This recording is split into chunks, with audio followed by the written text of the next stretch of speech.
Good afternoon, everyone. Can I have your attention? We're about to start our budget forum. Welcome to today's Sonoma State University Campus Budget Summit. I'm Ed Bebout, Assistant Professor of Communication Studies, and I'll be your moderator today.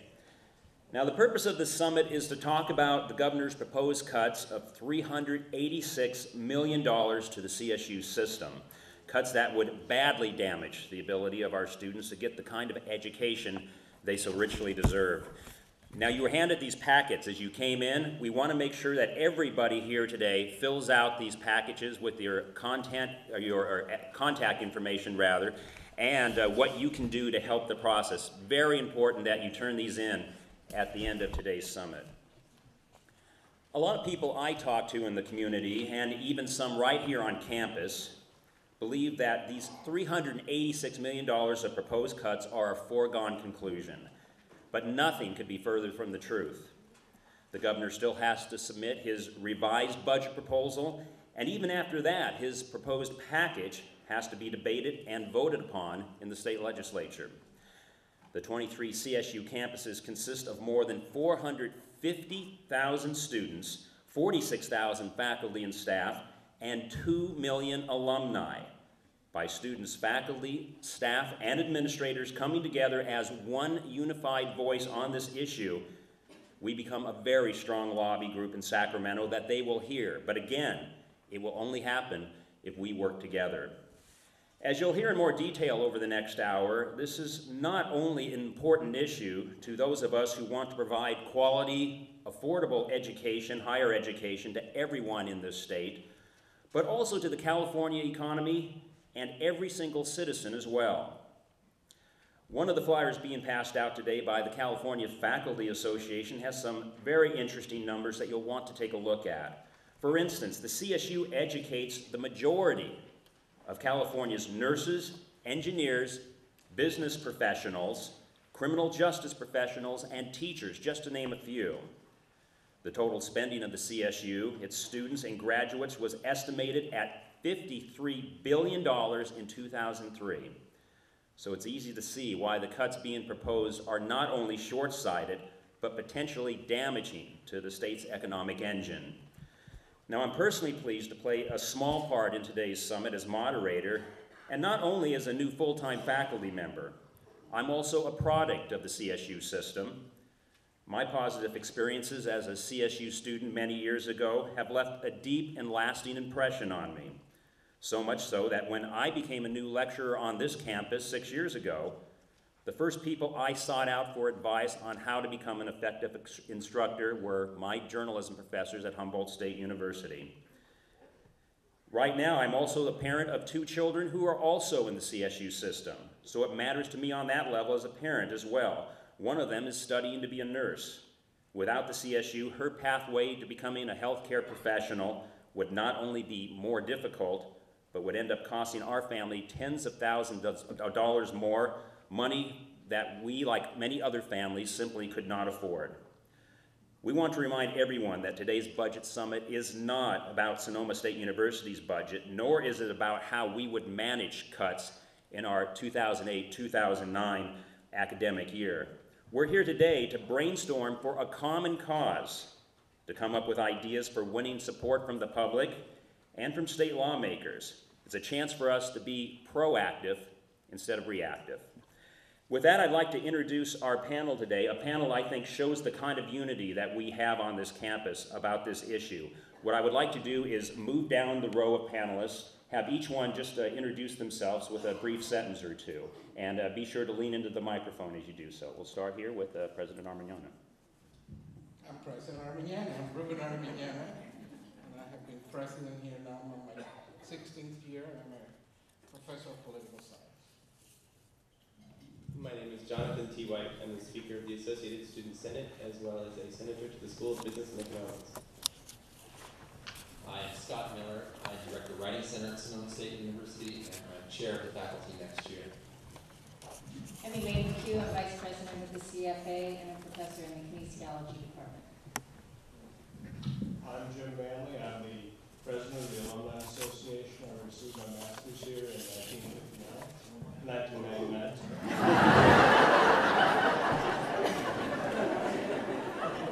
Bill Dixon, physician. I'm here representing the doctors who provide care for the students at the Student Health Center. My name is Herb Dickerson. I'm shop steward for SEPC Unit 6, trades workers working out of facility services. I'm Dave Norrie, police officer and local director for Unit 8 Police Union. I'm Mike Hardy, I'm president of the California State University Employees Union here on Chapter 304 here on Snow State. Good afternoon, everyone. Thank you for being here. I'm Bruce Peterson. I'm an academic advisor. I work in advising and EOP services, and I'm also chief steward for Unit 4, which is the unit that supports student service professionals and some other workers on campus as well. All right, thank you, panel members. We're going to hear from several members of the panel over the next several minutes, and then at the end of our presentation today, we're going to give audience members a chance to share some of their ideas and thoughts for winning support in Sacramento.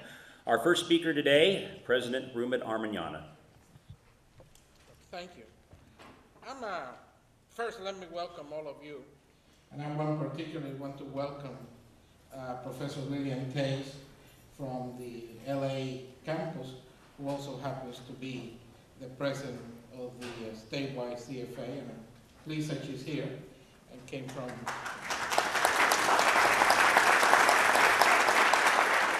the south to the north.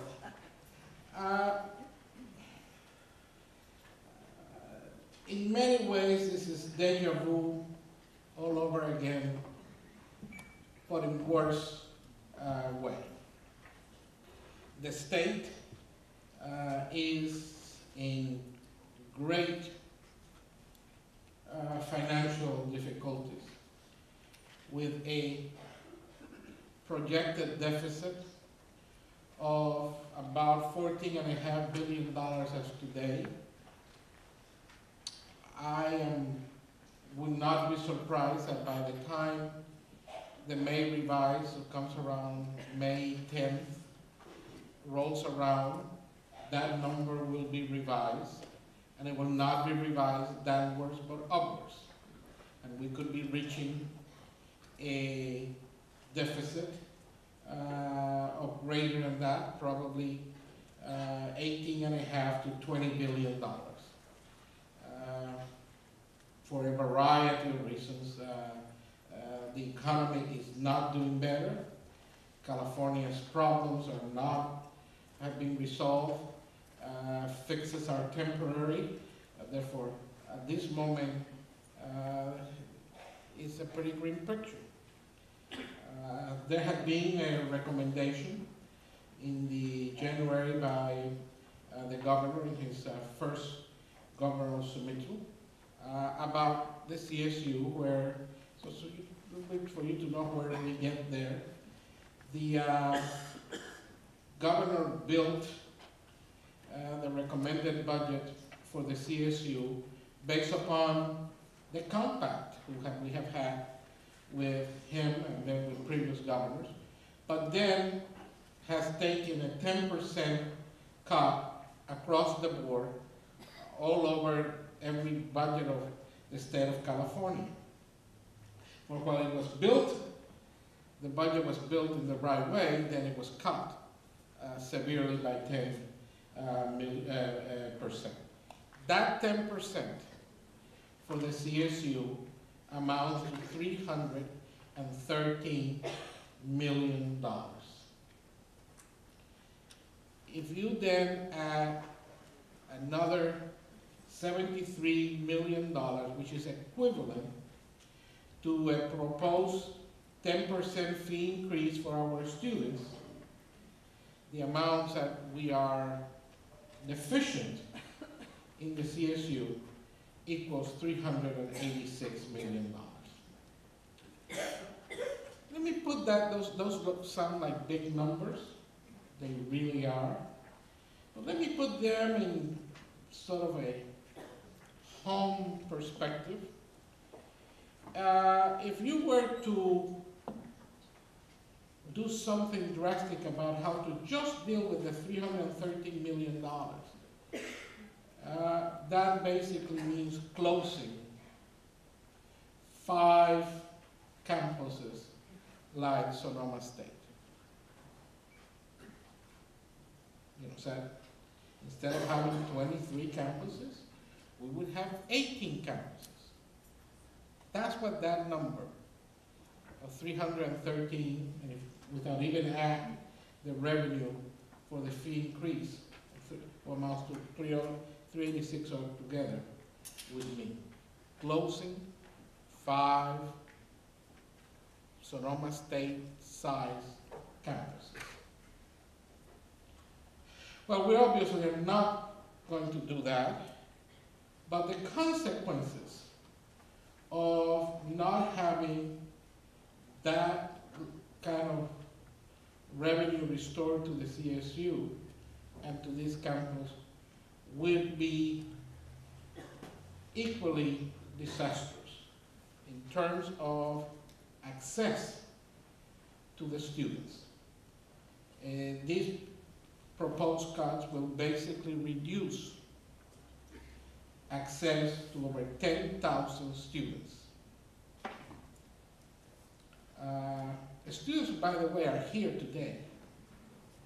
These are, you know, we have at this moment in the CSU those 10,000 students. We will not be able to replace those. And therefore,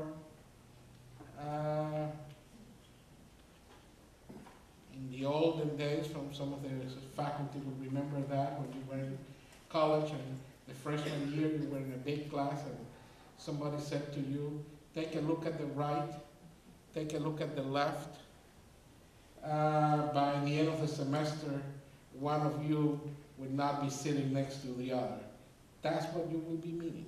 That it will be one of you who would not be here as a student, or your brother, your sister, your friend, who should be here, would not be sitting on a chair next to you.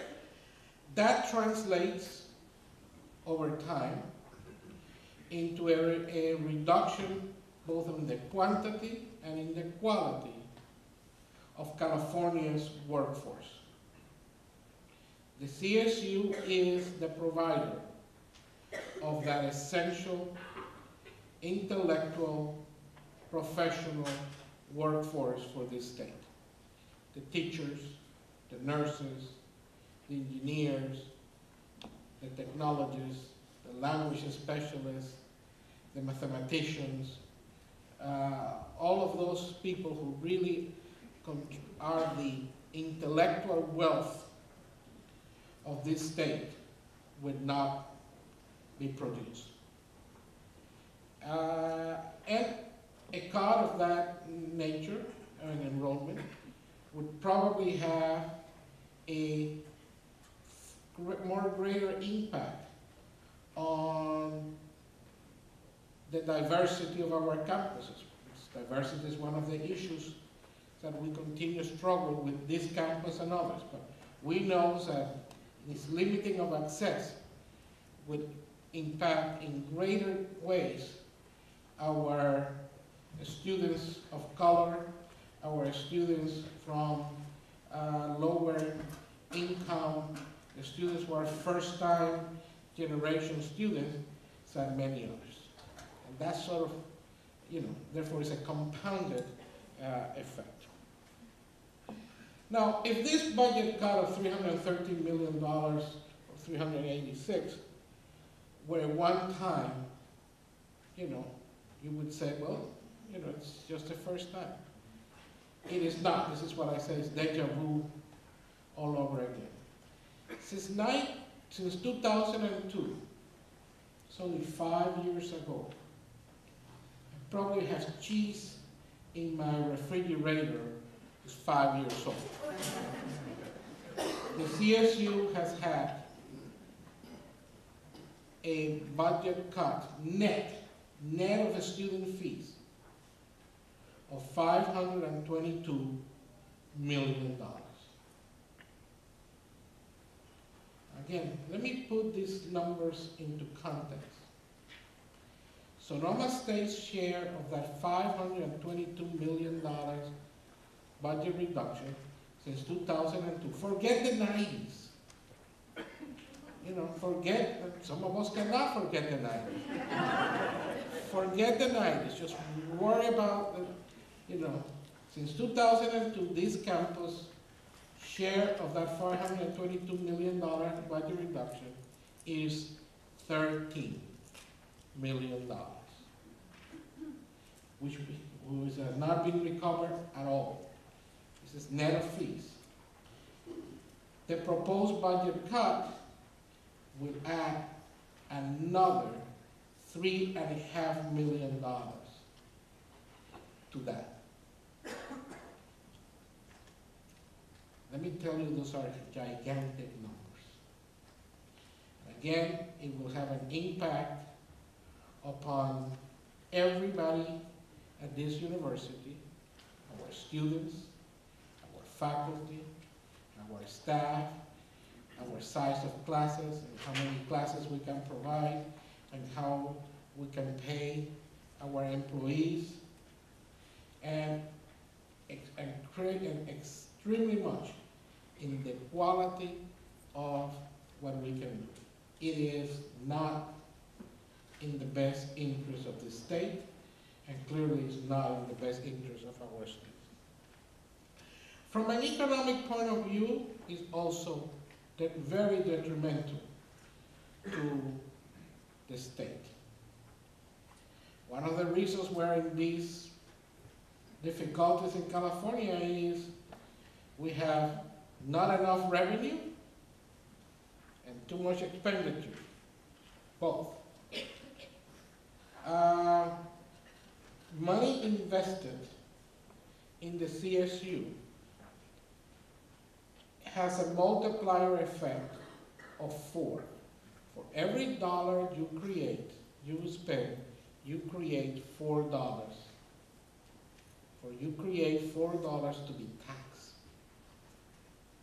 Or even from a short-term economic recovery aspect, the reductions of the CSU of this nature are highly detrimental to that economic recovery. For I urge you, all of you, to be aware, make others aware, communicate with the political decision makers, all the way from governor to members of the House and the Senate, about the absurdity and the highly detrimental effects that this would have upon you, upon our students, and upon the economy of California. But these are not good times. But they could be. And let me pass it down to my fellow friend to the left here, student. See, can you hear me? There we go. I've been asked to give the student perspective today, and I think the best way to do that is to give my personal testimonial.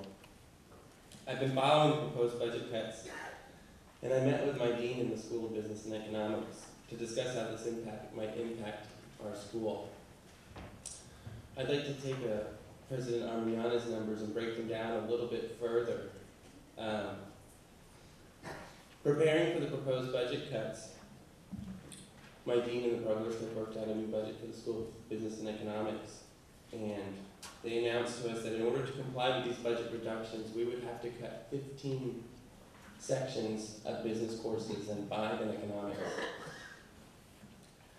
I immediately asked how this would affect current students' ability to graduate on time. This has many students anxious that they won't be able to afford another year of college and may not graduate at all. I have to warn you guys that sometimes the California budget makes me emotional.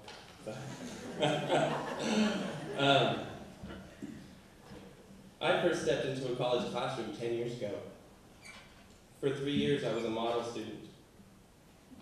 And then I took a turn which drove me away from academia. It took me 5 years to return to higher education. 5 years of struggle and heartache. If it weren't for the California State University system, I would never have made it back. I think those who know me will agree in my last 3 semesters I have rediscovered my old self and am again a model student.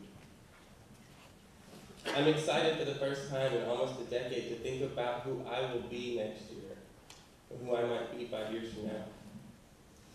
If the budget is not restored, I wonder who we will turn away next year from participating at all in Sonoma State.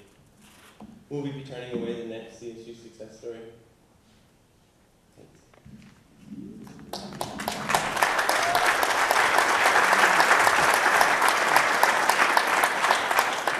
All right, thank you very much for those very important words, Jonathan. Our next speaker is Scott Miller.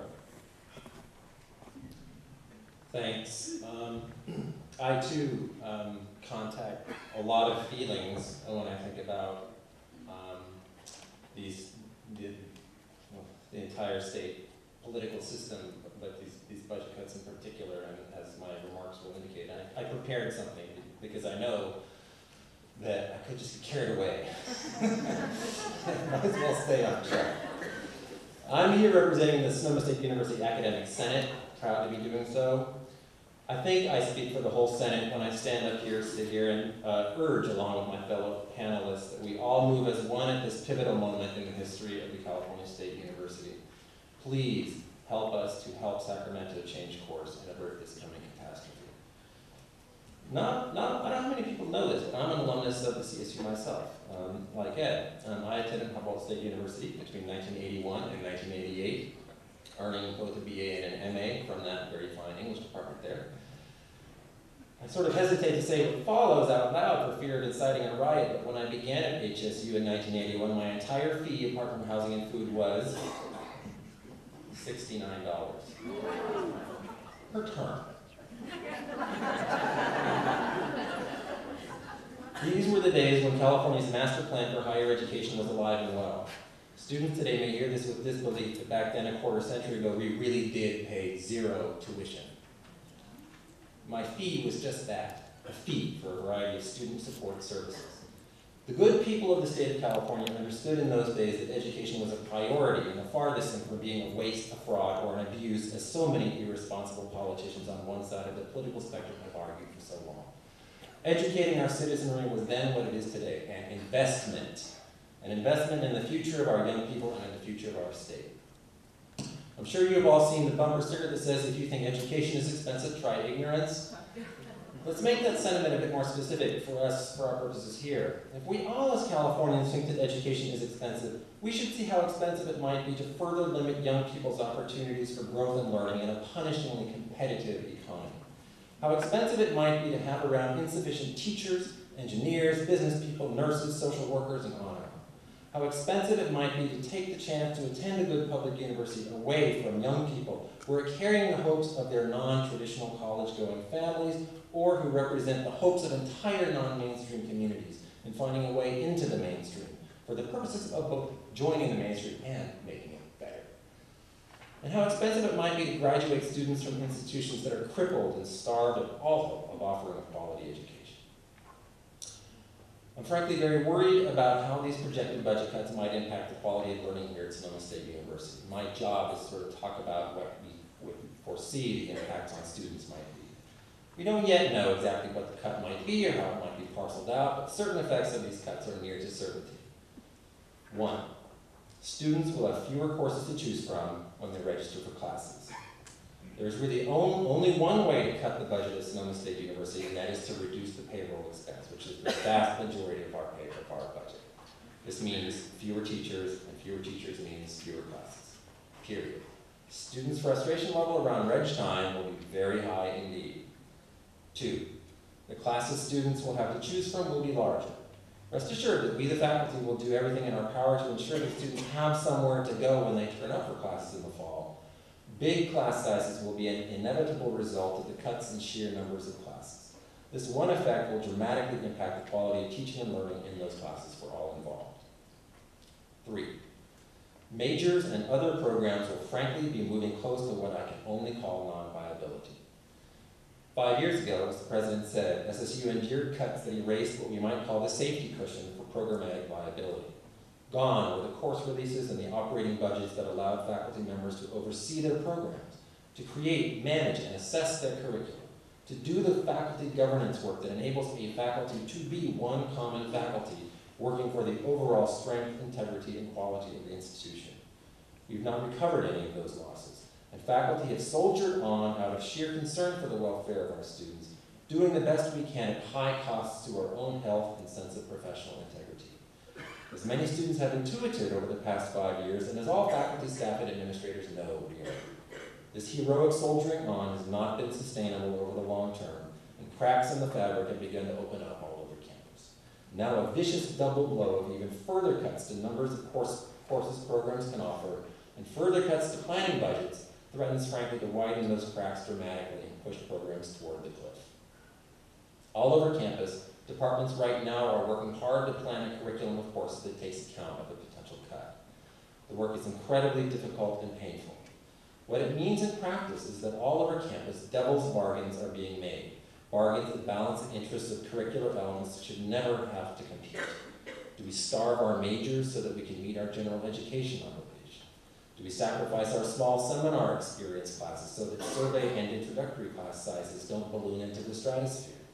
Do we let our graduate programs simply wither away because faculty are so badly needed to teach everywhere else? These cuts do materialize. I don't think any program on campus can promise at this moment that its offerings will meet all of even the most basic needs of its students. In the video you're about to see, I talk briefly about what I call more subtle losses that we may well see next year. I often get the idea that some of the folks out there, not here, but out there, see teachers as just some sort of functionary knowledge and skill disseminators. You know, like computers that just produce facts and data and maybe lead students in some drills and exercises. But teachers and students themselves know differently. Teaching is a caregiving profession, like counseling or social work or healthcare. I think again of my own experience at Humboldt State and then later at Ohio State where I got my PhD.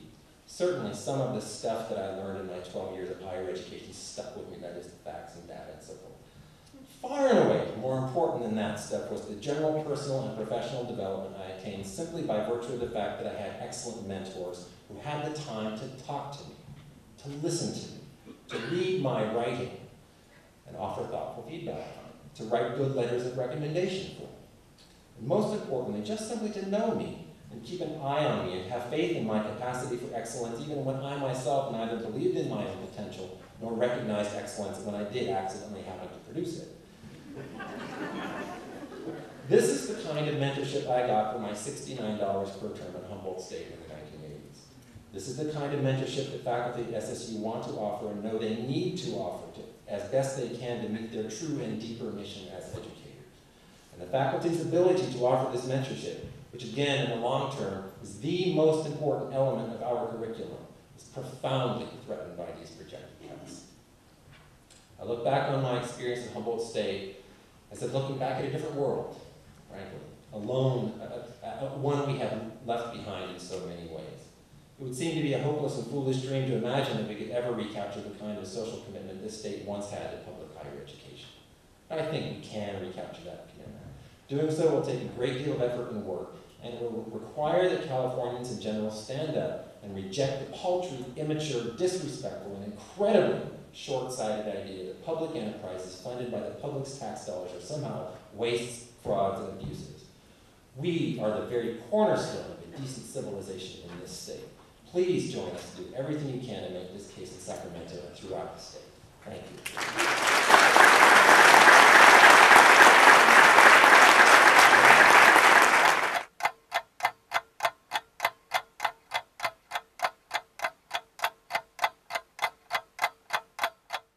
Well, I know that I myself, as well as many students I know, are impacted by the budget in that we can't afford school anymore. We can't afford basic things like books, rent in the surrounding area. Since the budget has gone up, or since the budget has gone down, tuition prices have gone up 94% in the last 6 years. At that rate, within 5 years, the CSU as well as the UC will have some of the highest tuition rates in the country among public universities. I know students, as well as myself, who have to work 20, 30, 40, even more hours a week just to be able to afford to go to school. You were seeing lower minority enrollment, and even though I'm a white girl from, you know, an area where I was going to get accepted to school, I had good grades, it makes me nervous for people who don't have that, who don't have the money to go to school. The budget cuts have impacted me because it's difficult to get classes and units in the art department specifically because we don't have enough faculty to cover it. We've been denied a new professor for 3 years now, and it can be difficult to get the classes. It's actually pushed me so that I can't graduate in 4 years. On a more society level, it's going to affect us in the future within 5 to 10 years. The fact that we're putting more money into other entities is going to hurt the economy in the future and the advancement of not only our state but our nation because we're not putting money and not investing into our students, which are our future basically. If the budget gets cut and our classes get cut or the classes get increasingly larger, then it's going to just decrease the amount of students that will want to come to SSU for math or for even other subjects, because that is really what I think Sonoma State offers is a small class size. Students who are going to be the leaders of tomorrow and the workforce of the future, they're the ones that need the help, that need the government to help them with financing their education, to be able to follow through with the leaders of today. Considering the expense of this community, it seems imperative to give students what they need to be able to graduate in a timely fashion so that they can be efficient with their time as students and efficient with their money as consumers. I think it's quite hypocritical of the governor to ask for more teachers and more engineers, meanwhile cutting over $300 million from the CSU budget, so I think he needs to get his priorities straight. Teaching is a caring profession.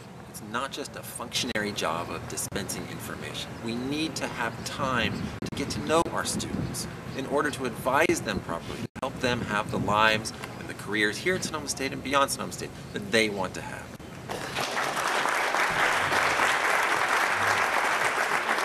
All right, thank you for that video, Scott. Our next speaker is Elaine McHugh, who's going to discuss the effects that these cuts will have on not only our future here, but the whole future of California. Elaine. Thank you, Ed. I'm here representing the CFA, California Faculty Association at Sonoma State. Andy's in China right now. And here at Sonoma State, I'm in the kinesiology department. I train teachers who work with children with disabilities in the schools, kindergarten through 12th grade. The first training I got in this area was at a CSU at San Francisco State. And then I went on to get my doctorate from there. As you all know, and several of the speakers have mentioned, CFA believes that the governor's budget cuts are not inevitable, and that we can win back the funding the governor has proposed to eliminate. The CFA case is this: a strong public higher education system is essential to rebuilding our damaged economy. Cutting higher education will in fact be counterproductive. CSU budget cuts will result in the loss of at least 10,000 students, as President Armendana has mentioned. Many of these students are from underserved groups and are unlikely to have other options for obtaining an undergraduate degree. CSU awards undergraduate degrees to over 50% of Latinos, African Americans, and Native Americans who get degrees in California. With the governor's proposal, in addition, student fees have increased 114% since 2002. Graduates of the CSU are the backbone of the state's workforce. As has already been mentioned, teachers and nurses, which are already in short supply, as well as police, firefighters, social workers, public administrators, and business professionals. We are the human infrastructure of California. With the governor's proposal, we cannot educate the 100,000 teachers that are needed in California, K through 12. CSU awards 87% of teaching credentials in California. The CSU community generates increased spending, tax revenues, and jobs. And thus shrinking the CSU budget is going to shrink all of those things: spending, tax revenues, and jobs. CSU makes it possible for more people to join the middle class and thus rely less on social services. Estimates are that for every dollar invested in the CSU, the state receives $17 in return. Losses to our state will not only be in dollars, however, but also in hope. Maintaining educational opportunity is critical to protecting our democracy. Because I'm not only involved with higher education, but also with K-12 education and disability issues, when Andy asked me to speak at this meeting, I thought, how can I be a cheerleader for restoration of CSU funding when I know that many other worthy recipients of government funding stand to experience harsh cuts as well? Isn't this battle a larger one that involves all of us as citizens and not just CSU employees and students? I've come to the conclusion that there are two reasons to become enthusiastically involved in this fight. One, CSU is where I live, literally and figuratively at this point, and thus it's a battle whose consequences I'm intimately connected with. In my department, for example, my day-to-day life is impacted greatly. We have half as many full-time faculty in our department as when I came 13 years ago, and we have twice as many students. So all of the things that Scott was talking about face us and our majors every day. And this fact of living in CSU or around CSU is true for all of you. So it's a reason for all of you to take this as where you want to spend your energy right now, between now and when the budget gets decided. Second, I think our efforts to restore funding for the CSU can work in concert with the efforts of other programs and institutions so that we can restore state funding across the board. The way we can succeed in our fight is to work together to raise awareness of the role the CSU plays in the life of Californians. So taking the lead from the convocation presentations of two of my colleagues who have served as chairs of the Senate, Elaine McDonald and Elizabeth Stanley, I would like to use one of my own passions, which is birding, as a metaphor for our need to work together in the current situation. The metaphor pertains to the benefits of geese flying in formation. Some of you may have heard or seen this before. It's called the goose story. But I encourage you to think about it in terms of our current situation. As each bird flaps its wings, it creates uplift for the birds that follow. By flying in a V formation, the flock adds at least 71% greater flying range than if each bird flew on its own. When a goose falls out of formation, it suddenly feels the drag and resistance of trying to go it alone. When the goose in front gets tired, it rotates back in the formation and another goose flies in front. Geese honk from behind to encourage those up front to keep up their speed.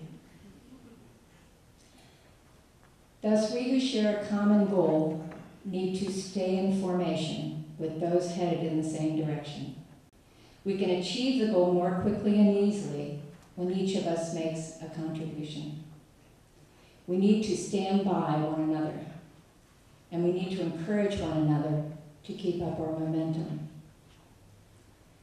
I look forward to working with all of you, faculty, staff, students, and administrators, in this fight in the coming months. And I encourage you to make any and all contributions you can muster to support the cause. First step is to sign this card. So tear off the bottom, fill it out, and hand it out to the folks that are in the aisle now or when you go out. There'll be people collecting them. Second, look at the list that you got and pick out the items that you can do. Number 10, I think, is the most important, and that one says be ready. Because the most critical actions that are going to need to be taken are probably going to be in the summer. So we need to know who's going to be available if we need to call on you to undertake some of the supportive tasks that we're going to need. Thanks for coming all today. I really appreciate it.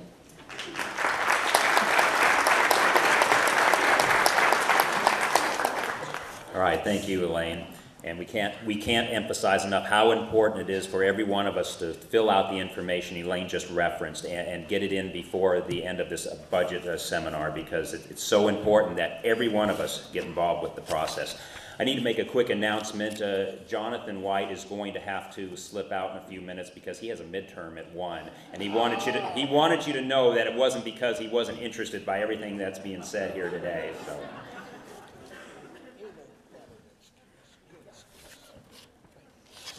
Okay, now it's time to hear from some other members of our panel who maybe have not had a chance to speak yet, but have some additional comments to make about the issues we've been discussing here today. Is there anybody on the panel who'd like to say something? Okay, we'll start right here in the middle. Thanks, Ed. I'm Bill from the Student Health Center once again. I just have 2 quick points. Point number 1, my field of endeavor, which is healthcare, CSU, is crucial. Point number 2, each person in this room, each person on this campus can do something today to help preserve CSU funding. I come from probably the smallest union on this campus. There are only 3 full-time members in the physicians union. 2 out of 3 of those have degrees from the CSU, and this is not atypical. CSU is the foundation of the healthcare business in California. CSU produces 44% of all life science and health science graduates in California. These are the people who go on to become optometrists, dentists, pharmacists, occupational therapists, physical therapists. A steady stream of them go on to medical school. CSU also produces 1,600 Bachelor of Science nursing graduates each year. Currently in California, it's estimated that we have a shortage of 20,000 nurses. By the year 2030, that's going to grow to an estimated shortage of 100,000 nurses. It's no surprise that as the 50-year-old people today turn 60 in the future, that our healthcare needs are going to surge.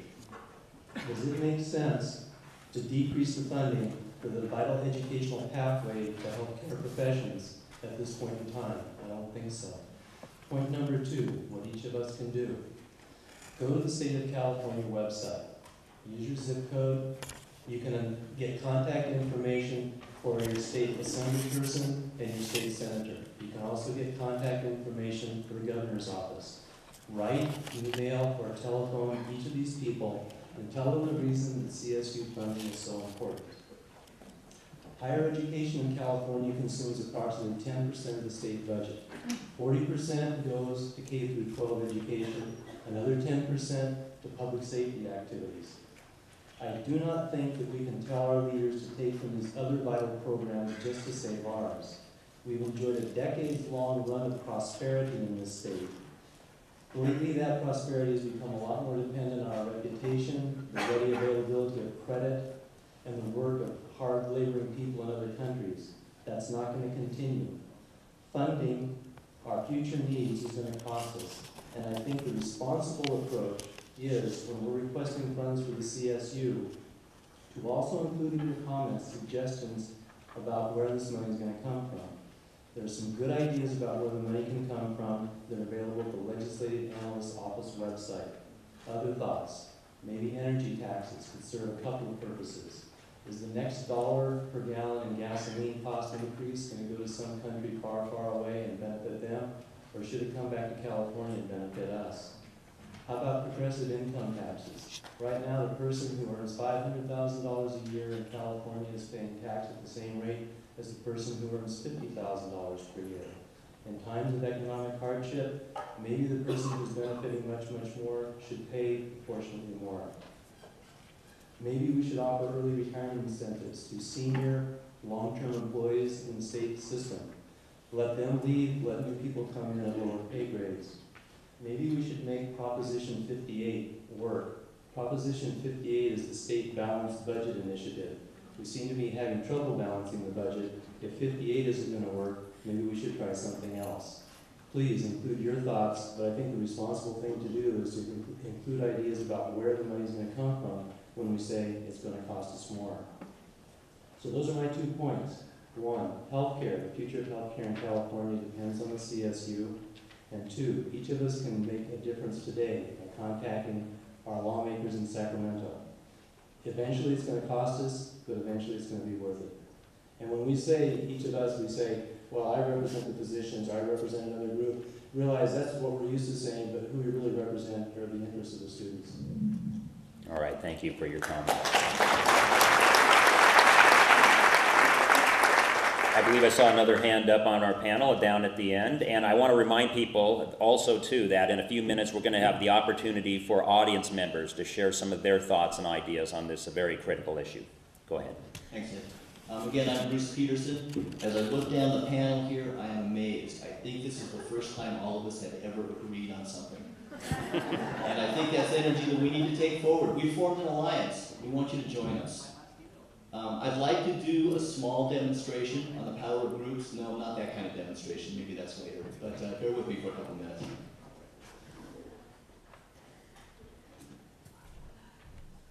the count of 3, I'd like everyone on the panel just to yell out help. 1, 2, 3. Help! A few people yelling in the wilderness. I don't know if anybody here heard us, much less anybody in Sacramento. Now I'd like to try that with the audience. On the count of 3, please yell out help. 1, 2, 3. Help! Much, much better. Power of a group.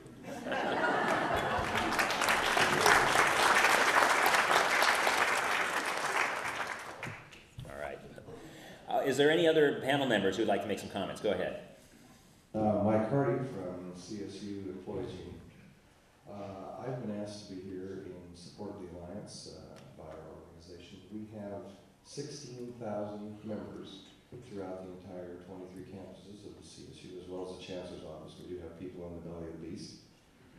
But on this campus, we have a little over 400. Now, these people are in a position of support for healthcare, for operations, for clerical and administrative, as well as technical support.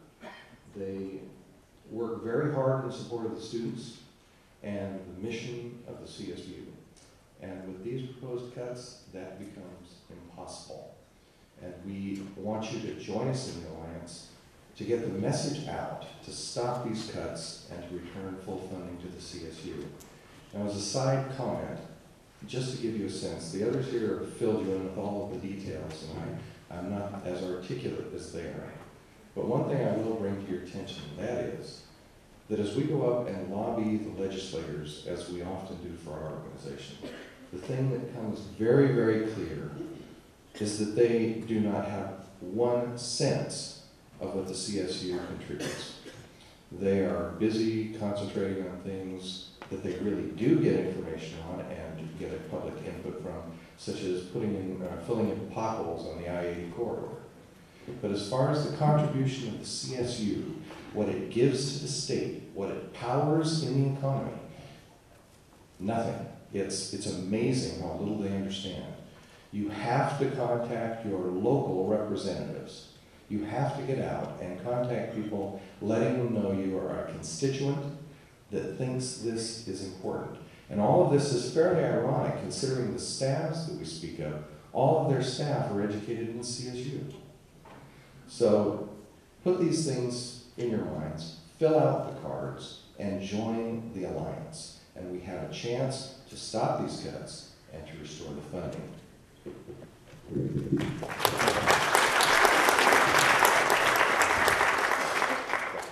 I'd like to add one more thing for the students that are here. I know that you're here at Sonoma State pursuing your hopes and dreams for your future. And I know that you share those hopes and dreams with your families. It's crucial that you get your families involved also. Your parents, your aunts, your uncles, your grandparents, cousins, anyone who's supporting you, the state needs to hear from them. They need to hear from people that aren't directly involved in the CSU to realize that this is an important issue for the entire state. Any other panel members have any comments? Yeah, go ahead, Jim. My name is Herb Dickerson. I'm with SETC, State Employees Trade Council. We've covered pretty much just a plethora of reasons why this budget needs to get, this funding needs to get restored. For myself, there's 3 good reasons. 2 daughters and a son. And I got one daughter that graduated this university last year. I have another one that's going to graduate this upcoming graduation. And I have a son that is in his first year in San Luis Obispo. There's an issue here that goes along with this funding that when a university is forced to stand still and not grow, the outside world doesn't stop. Technologies continue, jobs are created, but when a university is required to cut enrollment, that's going to create a period of time that we're not supplying that need.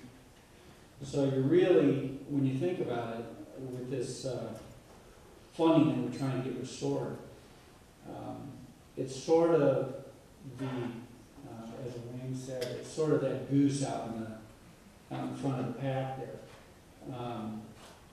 We have to get that restored and in place in order to deal with each of our individual issues concerning our own particular union's jobs. But the important thing is this funding, and what is going to do it is involvement with each and every one of you. There, on this one paper, there are many suggestions. You've been told many suggestions with getting a hold of your assemblymen, congressmen, senators, the governor. Participation is the key. I'm very proud that my children are able to utilize this system. This is going to open doors for them that would not have been opened otherwise. But again, the thing that I think needs to really be recognized by all of us is that if you're not growing, you're going backwards. You're not standing still, you're going backwards. And the university needs to continue to go forward with the growth and to be able to offer people that are educated and can perform these jobs and technologies that are always being developed and continuing to grow in California. So I encourage each and every one of you, talk to the people that you're around all the time. Use whatever influence that you do have. Become a participant. I went to the shop stewards training last May. It'll be a year this last May. I'm new to the position, but I have to say I was absolutely amazed at the effect we had. We had several periods of lobbying at the state capitol during our training, and I was absolutely amazed at how many of the legislators, they're not thinking, they're busy with a ton of their own issues, a ton of their own items. They're taking care of the squeaky wheels. And we were up there trying to become a squeaky wheel. And I think the exercise of yelling for help is a good example of we need to become that squeaky wheel. This is not a done deal. We can get this thing passed. It's going to take each and every one of us, our individual effort. We need to recognize that this is the beginning, that we can have an influence on this. We just need to do it as a group. And this is a great thing that we've got here, where we've all come together recognizing that we have a specific issue that we need to deal with. And I just, with everyone here, I ask for your support. All right, thank you, Herb. Jim, did I see your hand up? Yeah, go ahead. Thanks, Ed. There are over 53,000 alumni at Sonoma State. We will be contacting through all of our channels of communication, encouraging all of our alumni to contact their local legislators to let them know that we need to restore these funds. We will be going back up to Sacramento for the legislative days, contacting our local legislators, urging them to restore the funds. I encourage all of you here, if you have not, please fill out the cards, please get involved. That's the only way that we can make this work, is we all have to work in this together. Thank you. Any further comments from the panel? Okay, in that case, if you'll notice, there are 2 microphones set up in each of the 2 aisles. What I would like you to do, if you have some comments, particularly ideas of what we can do to get our message through to Sacramento, please go to one of the 2 microphones. I'll call on each one alternately to give everybody a chance to say what they have to say. All right, go ahead, you're first. Hi. Everyone, Lillian Taves, president of CFA, and first of all, I'm so pleased to see folks out here. What I wanted to let you know is that you aren't in this alone, just Sonoma. I'm going to nearly every campus. I'm exhausted, but I'm going to nearly every campus. I have been to Dominguez Hills. We have officers going to San Diego.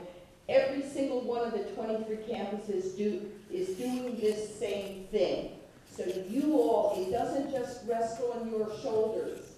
But the reason that we have to do this now is there anybody who thinks we're going to have a budget before school is out? Okay.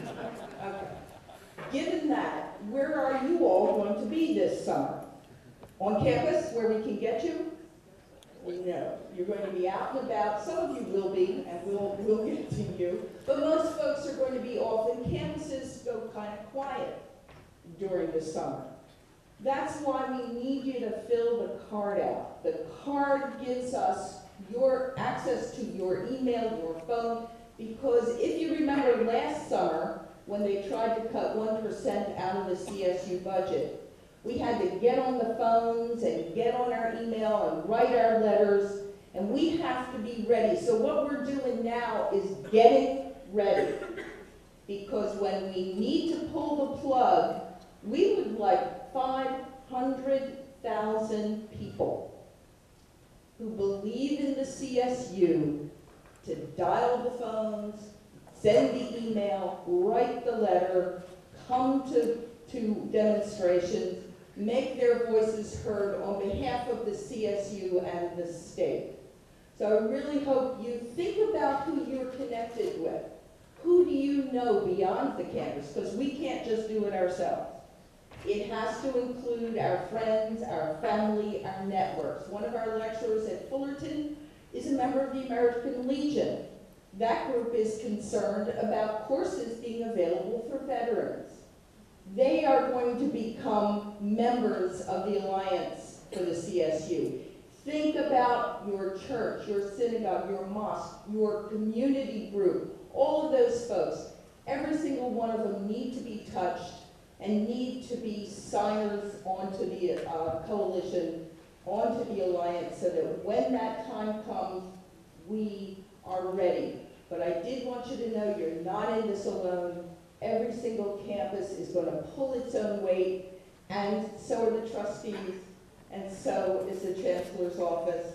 They are organizing business leaders to testify in front of different budget committees. So we're all finally, who knows how long it'll last, but while we're doing it, we're going to make the most out of it. And thank all of you for coming here today.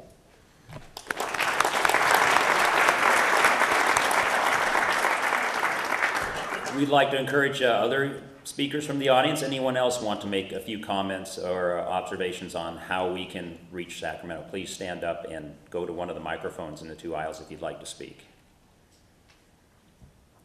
I'm taking that as a sign of 100% unity. Everybody agrees. Okay. Well, seeing no further comments from the audience at this point, anybody else on the panel like to say any final words before we end this summit today? So we need you. Obviously, we don't have these seats filled. We need you to go back to your departments, talk to your fellow students. If you're teaching, talk to your students, your staff. Administrators talk to one another, to students, to staff, and to faculty colleagues. We've got to get the word out. And have we mentioned yet, fill this out before you leave? Okay, we do have somebody who wants to speak, I believe. Go ahead. We're being very polite here, next to each other. I was just thinking that a steady stream of letters to the editors of newspapers, such as the Press Democrat, would be very helpful. Not just a letter, but a series of letters. I understand that legislators look at those, And that could be helpful in educating people in the community too, because sometimes that's the only thing they read.